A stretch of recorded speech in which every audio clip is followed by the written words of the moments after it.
Hello YouTube family, आप लोग कैसन बानी। उम्मीद करत बानी आप लोग अच्छा हो खम, स्वस्थ और मस्त हो खम।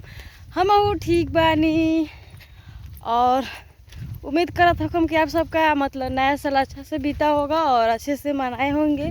हम भी बहुत अच्छे से मनाए और आप लोग देख सकते हैं हम कहाँ है, कितना हरा भरा यहाँ पर देख सकते हैं आप लोग। और आप लोग देख ही सकते हैं हम कहाँ आए हैं और आप लोग बता सकते हैं कि हम कहाँ जा रहे हैं, चाहे कहाँ आए हैं। और ये कहत बानी कि देख लीजिए मतलब हमने यहाँ मतलब हमने के यहाँ ना पूरा गेहूँ बड़े बड़े हो गल बा। आयल बानी जो साग खोटे तो देखा तो बानी और कितना अच्छा लगा था। देखा तो एकदम हरा भरा, बहुत अच्छा लगा था, बहुत अच्छा। ठीक बा दोस्तों, हम एक मतलब हम एक मतलब वीडियो देखनी है कि मतलब ट्रेंडिंग में चला था, मतलब बहुत तेज़ी से वायरल होता कि जैसे सब लोग कहता ना कि 2026 में दुनिया ख़त्म हो जाए। हम ये सोचते हैं कि सब दुनिया ख़त्म हो जाए तो के धरती पर रही। यानी कमेंट में बताइए जो आप लोग बताइए लो जरूर। हम ये सोचते हैं कि सारा दुनिया ख़त्म हो जाए। देख लो, देख लो कितना मतलब अकेले नहीं खी मैं सोच लो कि अकेले बनी होनी और ये जानी आगे बढ़ी लो। मतलब शादी जब से बोलो तो फर्स्ट टाइम आयल बनी साग खोटे तो उतना हमको नहीं बुझा कि कैसे खोटल लेला उतना जल्दी दिन के चलो नहीं खियावत तो चलत बनी वही तरह देखिए वो अच्छा लो। देखिए वो लोग बहुत दूर चल कर बढ़ी जाए, एकदम सुन सपाटा जगह बाटे। यानी कि मार के फेंक देता केहू के पता न चले। लेकिन आई तनी अगल बगल बाटे, अगल बगल घर उर बाटे तो हम तनी देखा तनी बथुआ हमके बथुआ मिलल बा तो हम तनी के खोट ले।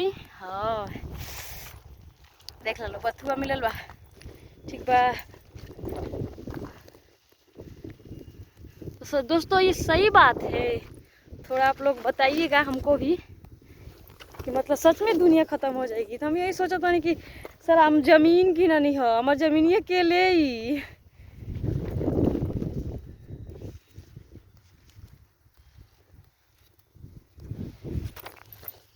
बहुते साग मिलता दोस्तों, जरा जरा खाए के बनाओ आके खा ले। देख लो बहुत सारा बथुआ, बहुत सारा पतई पतरा सब देख लो।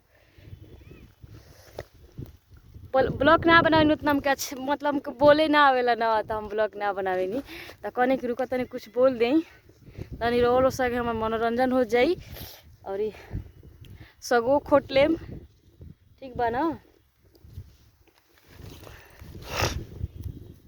साग खोटे में माहिर हई। के साग खोटे आवेला तनी कमेंट में बता दी हलो। का फायदा इतना तो कोई नहीं, लेकिन केहू कमेंट ना करला, केहू लाइक ना करला। सोचला कि एगो कमेंटवा से एगो लाइकवा से काजे नहीं अमीर बन जास।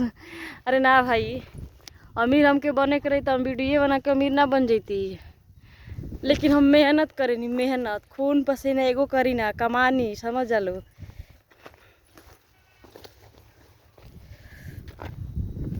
आज हमार छुट्टी रहल तो अपन मम्मी यहाँ रहनी है तो सिस्टर हमारे लिए साग खोटे तो कहते चलो दीदी तनी तोहर को घुमा दी जा तो कहनी कि चलो लो भाई काहे ना।